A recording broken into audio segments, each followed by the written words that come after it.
right, what's up everybody? My name is Ethan Levy and I am a monetization design consultant, and I'm here today to talk about escaping the indie shame spiral. Here are some of the games I've worked on in the past 11 years. I've worked on about 40 ship games, but you probably don't care that much.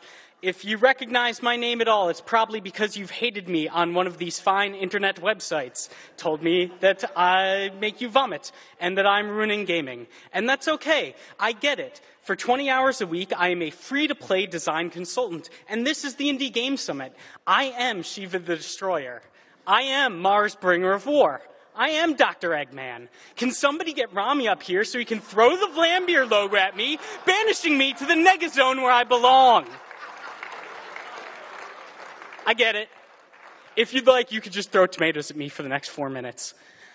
And even journalists hate me. This is Ben Kuchera telling me how horrible I am for the way that I pay my rent. And that's what I do for 20 hours a week. For the other 20 hours, I'm just like you. I'm an indie game developer. These are assets from a game I'm making called Someday You Will Die, which is a game where I'm carving every asset out of wood, and I plan on stop-motion animating them, even though I can't carve or stop-motion animate. And I'm here to talk about the indie shame spiral, which is something I've noticed in my personal game development after I left the soft cocoon of EA, and which I've noticed in that of a lot of my friends and the other San Franciscans I've met in the indie game dev scene. All right. So how many of you have at least 5 prototypes, design documents, half-finished games on your hard drive that you've never shared with anybody except maybe your partner? Yeah, that's what I thought. So the indie shame spiral is a proven way to never, ever ship a game.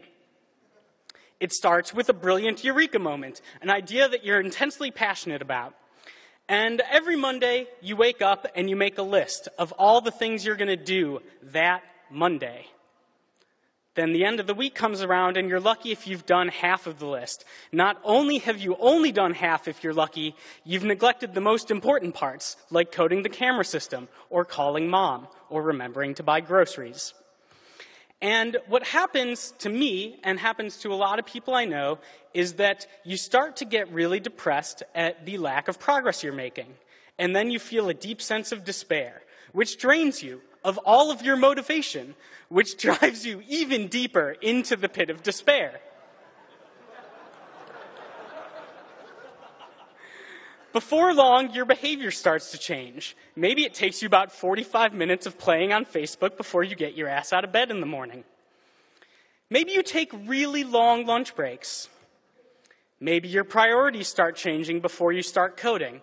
And all the while that you're doing these things, all the while that you're not making the progress that you want to be making, and all the while that you're just like getting deeper and deeper into this pit of despair, an idea is growing. Some new brilliant indie game that will surely set the world on fire if only I start working on it right now.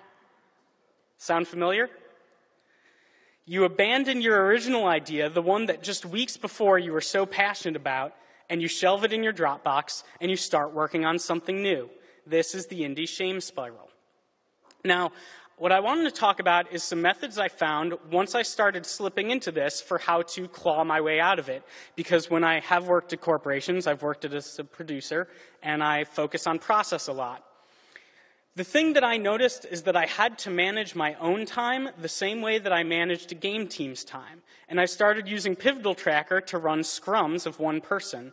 Now, the important thing that was different for me, and I'll do a write-up of this later in the week because it takes more than a minute to talk about, but I started using scrum tactics to track my freelance work, my game dev work, and my personal chores.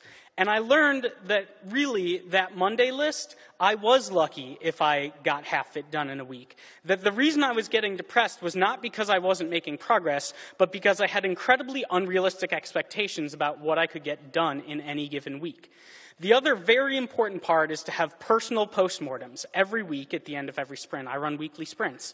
And you have to be truthful about yourself. If you waste an entire afternoon arguing with somebody on Reddit, you have to call yourself out for it because that's an hour you didn't spend coding.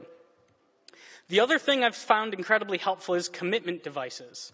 There was a commitment device here in San Francisco late last year at the Good Game Club. I plunked down a couple $100 for a table to showcase my game when I didn't have a playable build.